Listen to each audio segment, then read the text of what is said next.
Hello, everyone, and welcome to Uplift at Home. I'm so grateful that you're here with us today. My name is Katherine Streit. I'm the training coordinator for Uplift Center for Grieving Children, and I use she, her pronouns. Thanks, Katherine. Hey, everyone. My name is CJ Roseberry, and I am a school and community clinician with Uplift Center for Grieving Children, and I use they, them pronouns. Thank you, CJ. I'm so excited to have you with me today. So to everyone who's watching, welcome, and thank you so much for being here with us today. This video is the fourth video in a series called Support for the Helpers, which is all about moving through our collective grief experience during the COVID-19 pandemic. And so today's topic is Grief Looks Different Now, creating new rituals after a death during the pandemic. So I want to just bring your attention to two other videos that might be helpful as we move through today. We have another video, the third video in the series, which is all about non-death losses. And so if that's more something that you're interested in, I encourage you to click over to that. And then always, always, always, we want to be really reminding ourselves and encouraging ourselves to focus on what we need to do to be well and to take care of ourselves. And so we do have a video on self-care, and we have lots of resources below each video, so I encourage you to check those out if you feel like those could benefit you. So at Uplift, we really believe that everything we're going through right now is grief. And so we work in our normal day-to-day lives, we work with kids and their caregivers who are experiencing a significant death of someone in their life. And so what this means for grief during this pandemic is really quite complex. And so when we think about grief and we think about all of the ways that we sort of naturally have this response to grieve when somebody has died in our life, or when we've lost somebody or something, even if it's not due to a death, we really are naturally inclined to grieve together and to grieve in connection. And so right now, all of our grief feels really different. And so we define grief at Uplift as all the thoughts, feelings, and behavior that happen to us after someone dies. And we talk a lot in our work about how grief doesn't actually end. It really doesn't have an end point. It might change as we grow and change, or maybe it doesn't. It's going to be different for each one of us. But we never actually have to get over our grief. And so sometimes people might say that to us. I don't know why they're saying it. Maybe they think they're being helpful, or maybe they're trying to be rude. I'm not quite sure. I don't have those answers, but I do know that they're incorrect. And so we don't have to get over our grief, and it's going to be different and unique for each one of us, and that's okay. No two people grieve exactly the same. And so even if your family is grieving in one way, and that doesn't feel like it really aligns or sits well with you, that's okay. You can grieve in a different way. It doesn't mean one of you is bad or wrong or better or stronger. It just means that it's different. And so when we think about this, we really need to remember that we are allowed to acknowledge all the ways that our grief feels almost like it's being forced to be paused right now. Because if someone is dying in our life, or has died during this pandemic, all of the ways that we usually engage with those post-grief rituals are going to be looking really different right now. It's going to depend state to state. A lot of the situation is evolving, and so it might be different if you watch this video in May versus in August. But those all definitely impact the way that we grieve. So I'm going to turn it over to CJ at this point. Thanks, Katherine. And as you mentioned, all of these rituals that we usually partake in after someone dies, they are changing right now. And they're forcing a lot of us to feel very separated and isolated out during this time. So we're unable to connect face-to-face and physically with our family, our friends, our loved ones. And it makes it feel as though we're very alone and that we're grieving this loss alone. And for grief in general, it is meant to be a shared experience with your loved ones and your friends. And so even though during this time you may feel very alone because of that isolation and that separateness that you're experiencing, you aren't alone. You can still connect in different ways, and it's going to feel different. The rituals that you will be doing surrounding the person's death are going to feel different, and you may still feel alone, and that's totally valid. But you can do different things that we're going to talk a little bit more about today, and you can always create that community and connection, even if you are not physically with one another. But that's not to disregard that it is very, very difficult and hard and painful to experience this separately from the people that support you in your life. Absolutely. Thank you, CJ. So today, CJ and I are going to walk through a couple of different ways that we can still honor the legacy of somebody in sort of different ways than we might be used to, but in ways that we can still find some meaning out of. We wanted to be very intentional and make sure that we made it clear that none of these ideas that we're going to share today, none of them are going to take away your grief. We can't do that. That's not possible. No one can cheer you up out of your grief. If you're grieving, you know this, right? Grief is a part of us. It changes us. And it's something that we sort of simply learn to carry with us because it cannot be fixed. It can only be carried. And so today we're going to talk a lot about honoring our people, the memories, the legacies, our relationships that are so special to us with them. But these ideas may help, but they may not. Some of them might make you feel worse because a lot of times these rituals are meant to be meaningful, but meaningful doesn't always mean easy, right? And so it might be very painful to do some of these. And the other thing is not all of these are going to work for every person because grief is different and unique for each one of us because we are different and unique people. All of the ideas about what we're going to try to integrate into our grief journey right now are going to be different and unique as well. And so when we're moving through that, just keep that in mind. If something you hear doesn't seem like it fits right, that's totally okay. There's nothing wrong with you, and it doesn't mean that you're doing it wrong. It just means that it's not a great fit for you, and that's okay, right? We're all going to do this differently. The last thing I wanted to say was that many of us, even if it's not something we've thought about before, many of us are sort of being prevented from doing what we want to be doing right now, even though those things still wouldn't feel good, right? Because nothing about a death is usually enjoyable, right? In our grief at the beginning. We want to make sure that we acknowledge that we're ready and willing to do most of the things that we wish we could do, but it's circumstances outside of our control that are preventing us.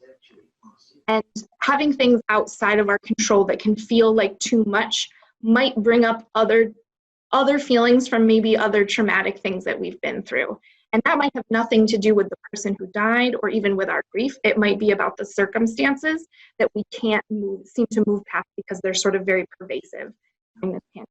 And so keeping that in mind, CJ and I are going to talk through a couple of different ways that we can still find meaning, even though we have to do a little bit of the opposite of what grief really demands and needs of sort of grieving together.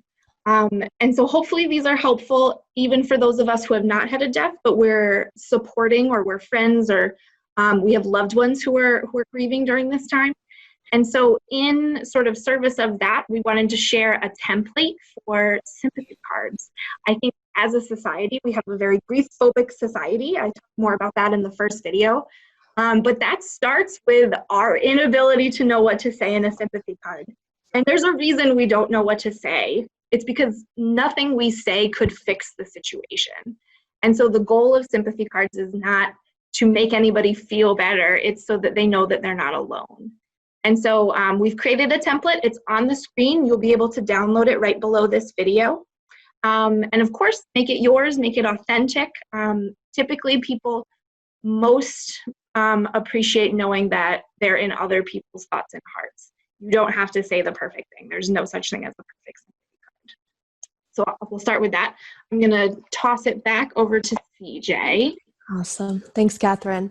So if you have had someone recently die, whether it's due to COVID or unrelated to COVID, and you're looking at different funeral homes and funeral services, especially that initial service, and thinking that maybe there's nothing you can do because a lot of things are closed down right now, it's important to still reach out to funeral homes because some of them are still able to help out with that initial service. And as Katherine was talking about earlier, it may look very different, or it may feel different, but they can be of assistance sometimes in helping us plan out that initial service. And also something else to consider is who is in your circle, your support system that can help out with this. Because oftentimes when someone dies in our life, our support system, our people, they want to know stuff to do. So this is a perfect job for someone to reach out to funeral homes to see if they are providing services, those initial services, and help and support with those. So that can take some of that weight off of your shoulders that you could be feeling. And if you're a person who would rather do that yourself, by all means, definitely check into calling different funeral homes or even emailing them if you're not comfortable talking on the phone, of course.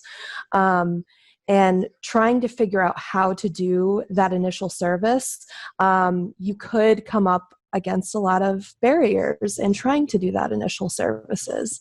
And that may feel like all of the meaning is kind of being sucked out of that for you, and it may not feel okay.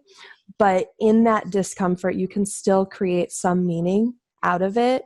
And as Katherine spoke about earlier, it may not feel okay. It may actually be more painful, but doing something to initially create that meaning for you and those around you can maybe later on down the line bring meaning.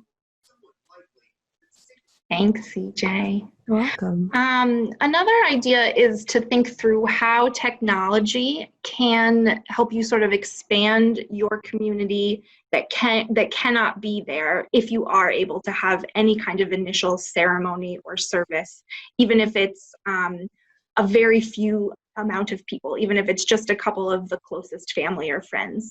And so really thinking through if a funeral home has access to technology, if you have access to technology, and again, asking for help from your community right now. A lot of the people who love you and care about you are probably really desperate to be able to do something. And so it might actually be a relief for them, for you to give them a job. And that's something that they can sort of maybe handle some of the logistics and take a little bit off of you right now, because grief is exhausting and pandemics are exhausting. And I know the rest of your life hasn't slowed down either because of this. And so when we think about technology, there are a couple of options that we wanted to highlight. I know many people are using Zoom right now. And if for people who are very comfortable and familiar with Zoom, that can be a really accessible option. The thing to keep in mind with Zoom is that if you have 3 or more people, so sort of not 3 or more people, but 3 or more accounts on there at the same time, you can get 40 minutes for free, but then you'll have to start a new call. Some other apps that you can download right onto your smartphone that do not have that sort of time limitation or number of people limitation are Google Hangouts. I think you might need a Gmail or Google account for that, which is totally free, and House Party. And you can access all 3 of those on your smartphone, or if the funeral home has a laptop, they could use that on their laptop. And so thinking through, is there a way that maybe you could stream the service so that people in your community or at home could view it? Or is there maybe just 1 or 2 people you wanted to be there with you, and could you FaceTime or have them just their voice right there? Sometimes during this time of feeling so isolated, we are sort of constantly surrounded by people on the phone or on technology, but we don't often know how to be with people without talking. And so sometimes for me, when I'm on the phone with my best friend, we don't always talk. We just sort of do different things, and we hear each other breathing, and it's just comforting to know that they're right there with us.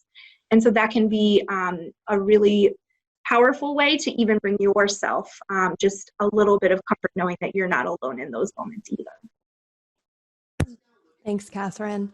And so kind of pivoting here a little bit, but still staying in that same realm of what we're talking about, there's going to be people who can't attend the funeral service. You may be one of those people, or you may have wanted to invite people to a gathering and we're not able to do that right now. So for people who can't attend the funeral service, there's a couple ideas that we had. And one was still holding a small ceremony at the same time that the service is going on. So there's two things with this. If there is a service and you can't attend it, holding your own small ceremony at the same time. And if there isn't a service, which sometimes, especially right now, you're not able to have a service, still holding your own small ceremony to honor that person and express your grief. And so this can be done. There's so many ways that we can hold small ceremonies for our people who have died at home. One way we can do this is by lighting a candle. Listening to music, maybe music that reminds you of the person, maybe music that you know they liked, or something calming and thinking about them. Something else you can do is share memories about the person with someone over the phone or via text or on some of those apps that Katherine mentioned a little bit earlier.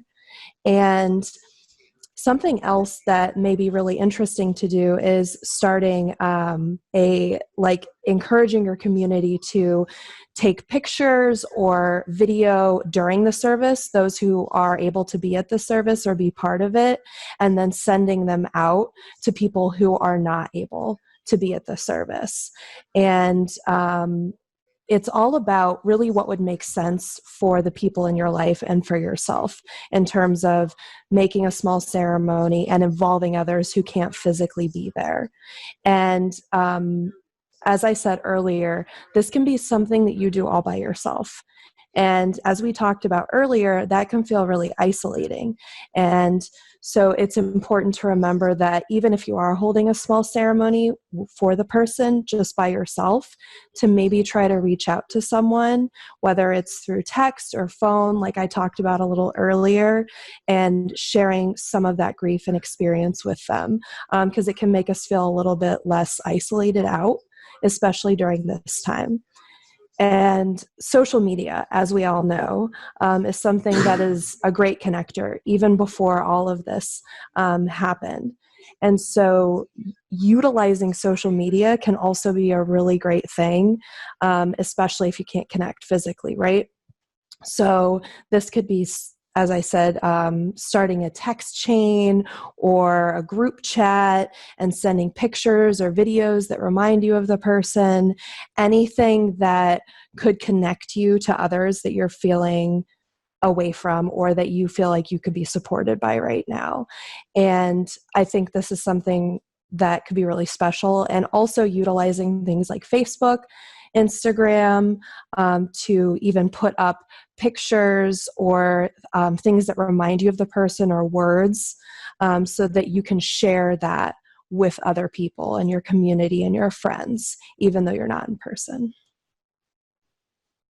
I love that idea, CJ. And I think I am reminded to take a note from some of our young people who use hashtags really effectively after someone has died. And so the beauty of a hashtag, whatever it is that it's decided on, their name or RIP and then their name or a nickname, any number of months later, you can go back and click on that hashtag and see all the posts that everybody in that person's community have posted. And that can be such a great way to sort of stay connected with your relationship. We always say that just because somebody has died doesn't mean that your relationship with them has died. And so whenever I miss somebody, being able to do that helps me to feel close and connected to them. And so using social media for that power of good and connectivity can be really powerful. The next thing I wanted to share was the idea about if you are able to have an initial service, if your state is allowing that, what are the ways that you can involve other people who can't be there into that moment in time? And so that could be done one of two ways. One of them is if you wanted to sort of live stream it if you're a funeral home or you had access to an app that allowed you to do it for a certain amount of time. And sort of different people were on, and then they could sort of take different turns. Maybe someone could sing a song or do a reading, much the same way they would at an in-person service or memorial. The other way to do that, if your funeral home doesn't have that connectivity, but you are still really wanting to stay connected to meaningful people while you're in that space at an initial service, if you are able to have one, is to ask really special and important people in your life or in that person's life to record themselves on their phones, doing a reading, singing a song, even just saying a couple of words. And then you can pull it up for those of you who are together at the service to be able to view together. And then the great thing about that is that you have that, and you can sort of use it in whatever shape or form you want to, but you can hold on to that. And again, come back to it all the many times, because our grief doesn't end, all the many times that we want to feel really close to the people who have died. Thanks, Katherine. So a little bit earlier, we were talking about rituals and how our rituals are changing, and you're having to feel like you need to adjust to those rituals. Some of the rituals may feel different, but there is some similarities there that lie within those rituals. So one thing that Katherine and I were kind of speaking about is putting together a slideshow of photos that maybe remind you of the person or of the person sent to you from others who can't be there at the service. And that way you can have a sort of like text chain going on of all those different photos. And then something that could be really cool that you could ask someone who's part of your close-knit community and special people in your life is to kind of compile all of those pictures into a slideshow, so that, as Katherine was saying earlier, it's something that you can have and go back to and access all of those pictures together rather than scrolling through the text and having to find them. But it can be something that we like to call a linking object. And so linking objects or things can be anything from a picture, as we're talking about on your phone, to physical pictures, to jewelry of the person's clothes, things you've made in memory of them. And a linking object is something that links you to your person, right? So pictures are a really great way to have a linking object. And it doesn't even have, it's not even a physical thing. It's something that you have access to on your phone, and you can pull up and think about that person, or say a thought about them, or a prayer to them, or whatever it is that's going to make you feel a little bit better. And sometimes reflecting with linking objects and thinking about that person, it can make us feel really sad. And being able to know that we may get sad, or we may even get angry, looking at pictures and reflecting with those linking objects, it's going to happen. And we still have those feelings, but that doesn't mean that there's anything bad or wrong going on with you. It just means that you're having feelings. And there's going to be times when you look at these things and think about your person, and you'll feel really good. It's going to bounce back and forth. It'll be very different.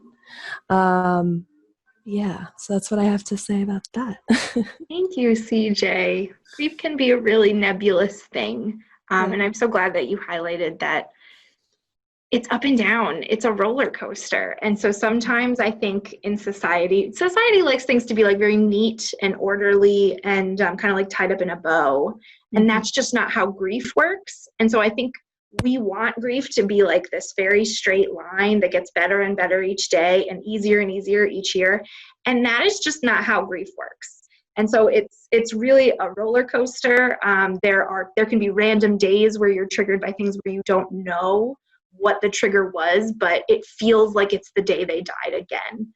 And that actually is correct. That is exactly how grief works. And so there's nothing wrong or bad about that, as CJ said.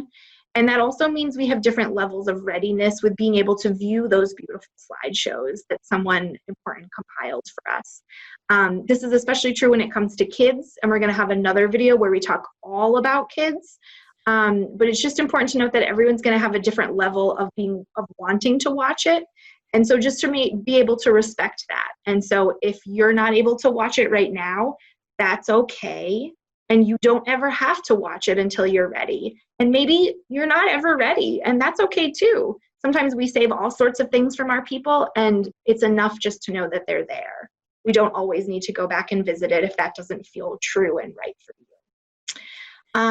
One of the things that I think we really sort of hold very sacred and we cherish after a funeral is the memorial book of sort of, or the visitor's book, whatever you may call it, but sort of where everybody who comes in writes a message and lets you know that they were a part of it. And I know for me, during really tragic, shocking events, I am not able to stay as grounded and as present as I want to. And so I've actually needed to go back and say, like, well, who was at the funeral? I just don't remember. And again, those situations are different for everybody. So some people remember every detail, and that's totally fine. It's just that we're different. And so that can be making a way to have that book virtually can be a nice thing to look back on as a linking object, as CJ was saying. There's a lot of ways that we can do that. There could be a designated day that all of the people in your life send you a text, maybe sharing what that person meant to them, or even maybe just sharing how much you mean to them, if maybe they didn't know them as well or as deeply as you did. Maybe those are via emails or even via messages on other kind of social media platforms. But I think it can be kind of stressful to keep in mind, like, okay, well, this person sent me this really beautiful chat. I know I end up usually with just a bunch of screenshots. And so again, as we've been saying, we really encourage you to reach out to your community and your support systems. Find somebody who really wants to help you but doesn't know how to right now, and give them that job. Send them every screenshot, send them every text message you get, and ask them to compile it all in one place so that you can look back on it whenever you would like to or not like to, but just so you know that you have them all together. Thanks, Katherine. So of all these different ideas that we're discussing right now, there's going to be different levels of expectations that we have with doing things like a memorial book or creating linking objects via pictures or what have you, or trying to create an initial service, whether it's through a funeral home or through your own doing. And so when we have sort of expectations about how these things should turn out, it's hard for some of us to be realistic about those things. And it's totally okay if you end up not being realistic and having, your upset moment where you're like, nothing is going right, because things may not go right. If you're trying to do, let's say, a service via Zoom, your internet may keep crashing. You may not be able to get certain people logged on. There's a lot of things, especially virtually, unfortunately, that can mess up. And it can really feel like it's taking away from that service that you're trying to do or the ceremony that you're trying to perform for that person, which makes it even harder to deal with our grief, right? And so adjusting our expectations can be something that is helpful not only to us, but other people around us. And I think especially us, because we're, the ones grieving and experiencing all these things. And so even though adjusting expectations is difficult, but you have meaning in what you're trying to do for that person and to honor them, that's what matters. Because you can still have meaning, even if everything goes wrong, because your intention in that was what mattered. You were doing it for the person and for yourself to honor them. And that is the importance. That is the meaning. That is where the love is, in all of that. And you may not feel meaning in that moment when everything is messing up or if something gets messed up, but you'll feel it later on. That meaning can be carried on. It doesn't end or need to happen right then. It can happen later on. Thanks, Katherine. Thanks, Siege. And you set me up perfectly for the next thing I wanted to talk about, which was how can we plan for meaning to happen later on in maybe a way where when the restrictions are lifted, I'm trusting that they will be lifted sometime. Hopefully it is soon, but again, there's so much out of our control right now.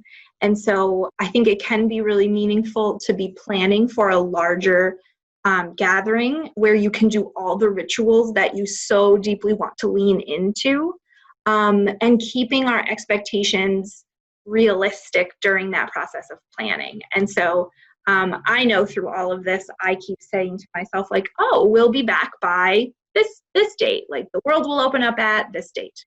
And I think when I do that to myself, I sort of set myself up for failure, because then I get very frustrated when it doesn't happen on my timeline.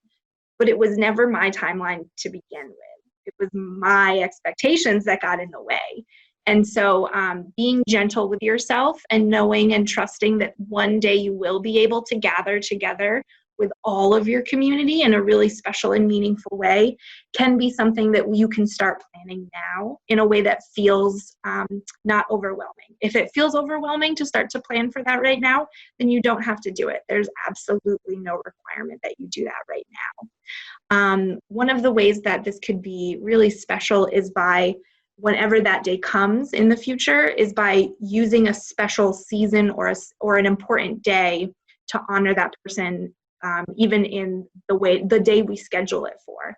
And so maybe coinciding with an anniversary of when they died, 6 months, a year, 2 years, maybe making it around the month of their birthday, or around a holiday that was especially meaningful to you or to them or to your shared family together. And so there's no rules for any of this.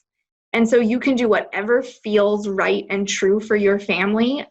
Maybe it will feel right in 5 years or in 10 years to get everybody together and to celebrate and honor that person's legacy in all of your lives. And maybe it's not right now or as soon as the restrictions lift, and maybe it is. Only you know that right answer for all of you. We could never tell you the right answer, because the right answer is going to be different for every person. If it feels correct, then it's correct. There's no wrong way to do this. Thanks, Katherine. So in the meantime of doing all this, whether you're isolated at home and social distancing, or you're an essential worker and you're going out, but you're still having to come straight home after that, in the meantime of all of that, creating a memorial at home for the person can be really, really special. And when I've heard people tell me this, I think of some big elaborate thing that, like, how am I ever going to do that? But it doesn't need to be a big elaborate thing to really honor the legacy of that person and the love and the relationship that you had with them. It can be something as simple as putting a photo of your person by your nightstand or in a special place that you can kind of look at. It could be having a little candle by the picture, or it could be getting some stuff from nature. So like going to a park, maybe getting a rock or a stick, or like something that maybe just reminds you of them. And maybe you don't even know why it reminds you of them, but it does. Or maybe it makes you happy. And creating something just really cute and little. And these are the linking objects that I was speaking about earlier. So some of us may have access to the person's jewelry or clothes or things like that, but sometimes we don't have access to those things. So we need to either create things, and you can create anything. It could be writing a letter to that person or creating a really cool sign with their name on it.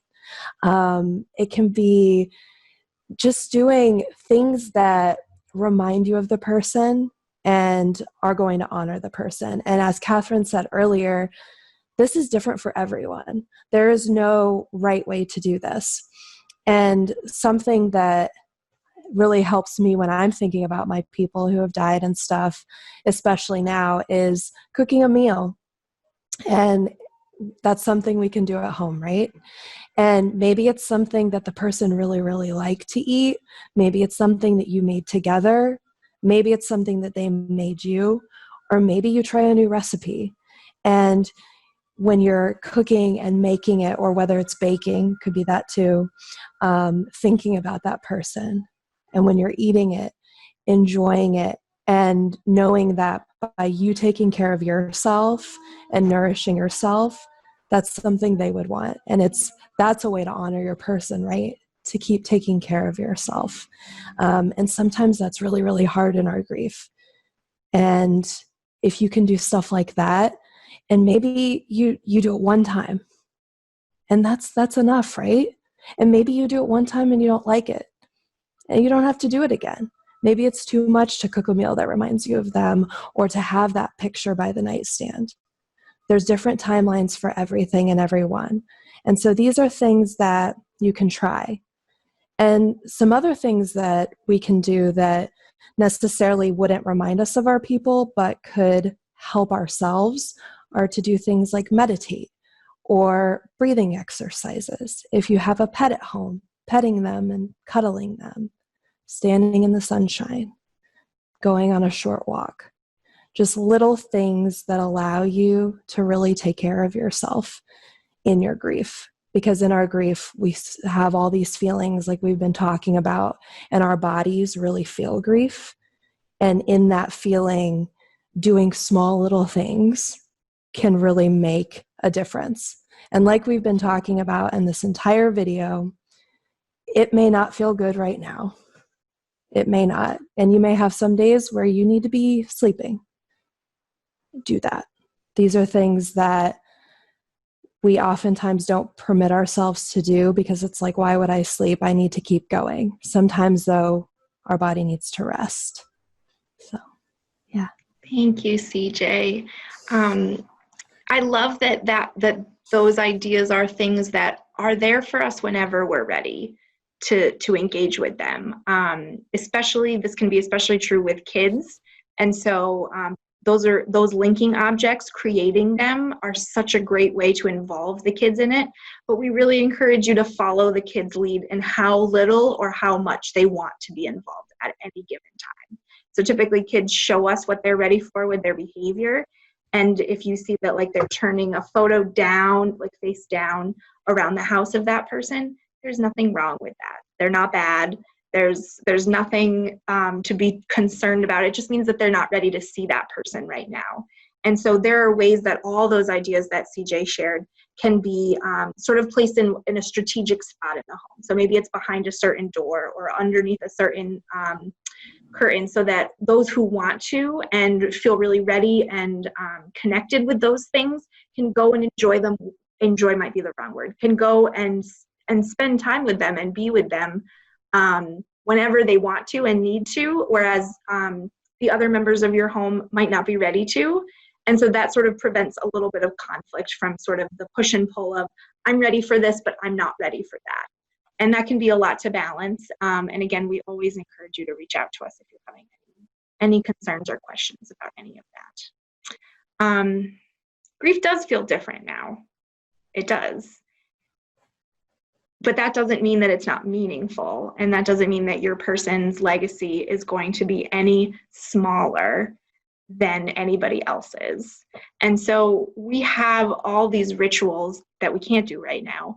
We have all these rituals after someone dies for a reason, right? They're there on purpose.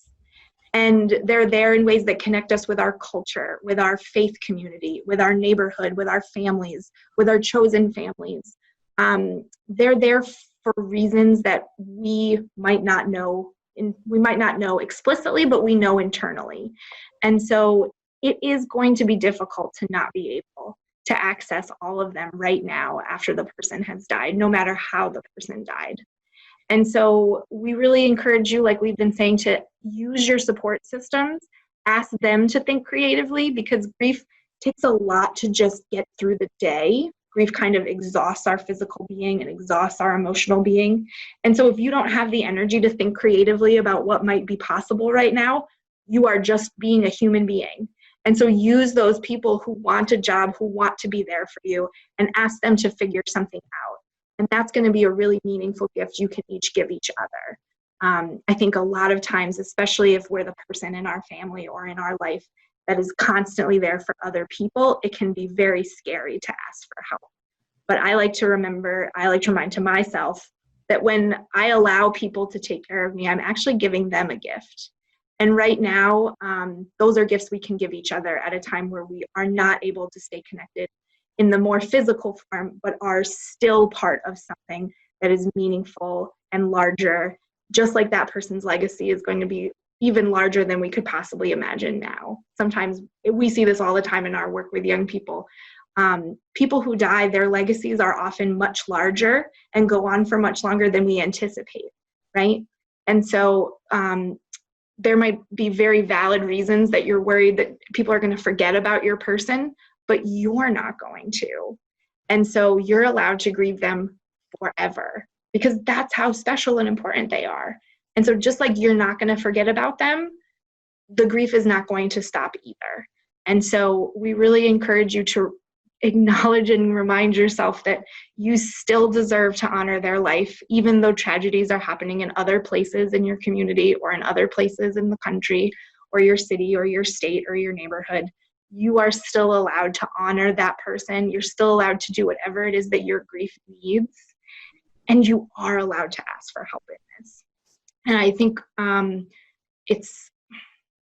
there's nothing that we could end with to possibly kind of summarize how huge grief is, but we do want to remind you to be gentle with yourself. Sometimes when we deny our own experiences and our own feelings, it's even more excruciating than the feelings we are trying to avoid in the first place. And so you're allowed to feel awful right now. That's okay. You don't have to feel good. You don't have to feel meaningful. But sometimes just the permission to give our bodies and our brains what they need is enough. CJ, did you have any last words before we wrap up? I did not. I just want to thank you, Katherine, for having me on. And I want to thank everyone for watching this. And I hope that anything we've said maybe struck something within you. And if it didn't, that's okay too. But just thank you for watching and receiving all of this information. Thank you all so much for being with us today. Both CJ's and my contact information are on the screen. We would both be so grateful to hear from you at any time, regardless of when you're viewing this video. So to adapt the words of Mr. Rogers, I will say you are already more than enough exactly the way that you are. Thank you so much. Be gentle with yourselves. Bye.